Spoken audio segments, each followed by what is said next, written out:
But I think you should get hyped to see a little bit of Lunchables here at NFA Winners, to play some Smash Ultimate. Semis. I believe the winner of this gets to play Lima. I believe you would be right. Because this should be the same pool as Switch's pool.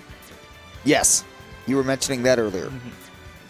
Right. So we've got Lunchables sitting down to play. We're likely going to be seeing some Roy.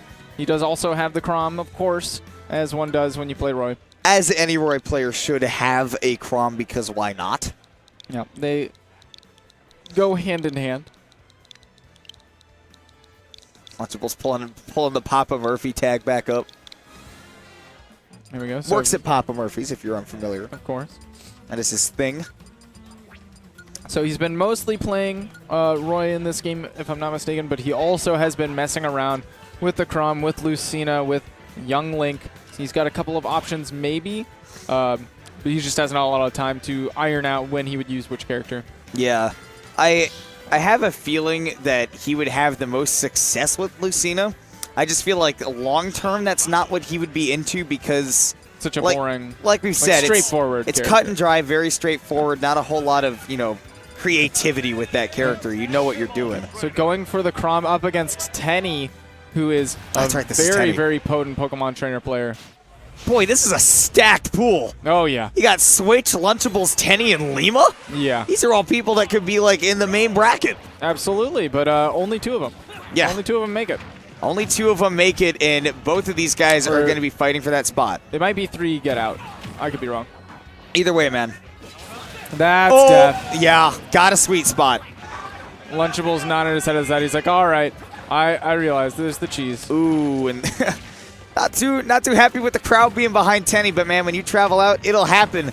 See, though, Lunchables has been against opposition like that before. He's just got to make sure that he doesn't get gimped and close enough to the stage to keep him alive.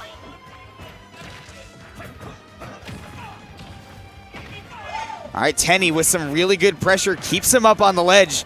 And once again, using the withdrawal right there to take control of the stage. Now it's on to the Ivysaur to try to close out the stock. Right, absolutely. The edge-guarding Pokemon. Check it in the Pokedex. That's what it says. Are you sure? Ivysaur, the edge-guarding Pokemon. This Pokemon's downer hitbox is ridiculous. Especially against Chrom, man. All you need is a disjoint to take out that up B, but first of all, you got to get him off the stage, and Lunchables isn't going to let you do that for free. We go back air out of shield's going to push Chrom further off the ledge. Up air, trying to get it back throw or down throw. Wow. Yeah, I was going to say, will just kill. I did not know that down throw was a kill throw, but there you are, and Lunchables firing right back. No forward smash now. The Charizard comes out. See what Tenni can make happen with it. See if Tenni just wants to get a little bit of experience with this matchup. I would have expected him to go back to the Squirtle, and so he does to break out of that combo because it was just so effective the first time. Look at all that damage. Down tilt into the up smash? Interesting. I haven't seen something like that before. Okay, air dodge off. Knew he didn't have any regrab invincibility, so he just pressured with the back air. Ooh, great no right there. And That's wow! What an edge guard from Tenni, dude. Wow. Hell of a first round or first game there from Tenni. Crowd right behind him, and Lunchables knows what he's got to do. This is... Pulling out the headphones. Sometimes you know it's not just the in-game adaptation that you got to make. You say, okay, I got to center myself. I need to not get tilted, and he knows what to do, man.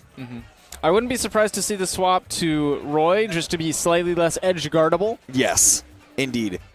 I wouldn't even be surprised if we saw the swap to Young Link to play a more defense-oriented gameplay with, the Squirtle the way that he is, being such a squirmy character.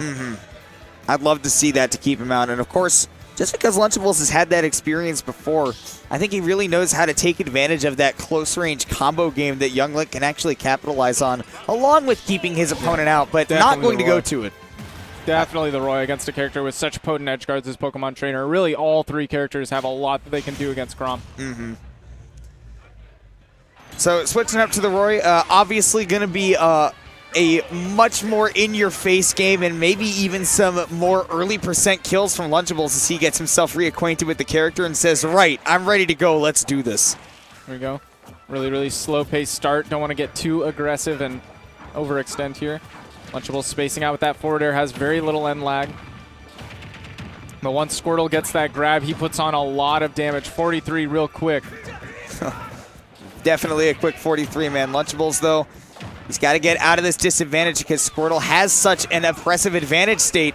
But with the Ivysaur online, this is a character where, you know, Lunchables is going to have a much easier time actually connecting those hitboxes. The footstool almost taking it. Definitely not intentional, but something that would have been big for Tenni. Now Lunchables, though, forced out the Charizard already. That dash attack. He does have the jump, though. Whoa. Not quite going to be able to punish. This is a problem for Tenni, though, because Roy has such strong ledge trapping tools in his arsenal, particularly with that Nair and the forward air are so good. Back throw? No, forward throw. Just going to set further on the ledge. Single hit Nair could have been a big setup, but instead, Tenni's going to get that brutal star KO kill. Lunchables didn't believe and didn't react in time to get the real punish off it. Tried to catch a roll in. Ooh, on platform. Dangerous place to be against Charizard, who has such strong anti-airs, but does end up setting up for Lunchables to get that forward air, and can he get the ledge trap? No! Switch off to the Squirtle. Squirtle definitely dangerous territory, though. He could die to almost any hit here. I mean, Tenni goes for the... And now the edge guarding Pokemon comes out. Yes, right back to it. I want the down air. If I can just get this Roy off stage, I can do some big damage, and love the use of the Razor Leaf there to cover himself and the tech to the return. Really, really smart, realizing he probably wouldn't be able to Vine Whip to grab the ledge. Does, even on the big boy Charizard, take that KO at 177. That's going to be forward thrown. No, down throw catches DIN potentially for that forward air conversion. Oh my gosh, that Nair at the ledge, so good. Covering, Lunchables keeps doing this ledge jump onto the stage, and Tenni is ready to cover it every time. There we go. That time slices through, cleaves onto the stage with that Nair. Good reaction there from Tenni, but not quick enough to catch the wily Lunchables. But okay, that's an option. Straight up waterfall, and that's going to take it. Yeah, no jump, caught him there. Tenni sitting at 43, but honestly, Roy can definitely take an early stock off of Squirtle. Yeah, if Tenni wants to stick it out to get that damage, he's just going to have to play some really careful offense, because one overextension means that Lunchables can do something. And look at how he's dancing around that shield. Oh, it doesn't take a lot for Squirtle to get something started here. Yeah, jump. Up air, sets up. Yes. Nope. Felt the change coming. Parries the up air. Lunchables has got to catch these landings from Tenni. That's the only way he's going to get this early stock that he's looking for. Because otherwise it'll be curtains. Jab into forward air will get him off stage, and Lunchables not afraid to go deep. Yeah, 100% on him. I don't know. Oh my goodness, air dodge down. Could have been deadly for Tenni, but with Charizard having a decent recovery range, he's able to make it back. Lunchables is racking up damage. Oh my God! Right now. Oh no! Wow! Lunchables was putting on so much damage, but there wasn't able. He recovered a little bit too early and ran right into the Flare Blitz. I thought we were about to see the craziest stock ever from Lunchables with a comeback to the Game 3, and then just was too in the mood to press those buttons and got Flare Blitz for his troubles. My God, what a scary monster Lunchables is once he actually lands a hit. He's got conversion game, man. Oh, yeah. He knows how to touch a death.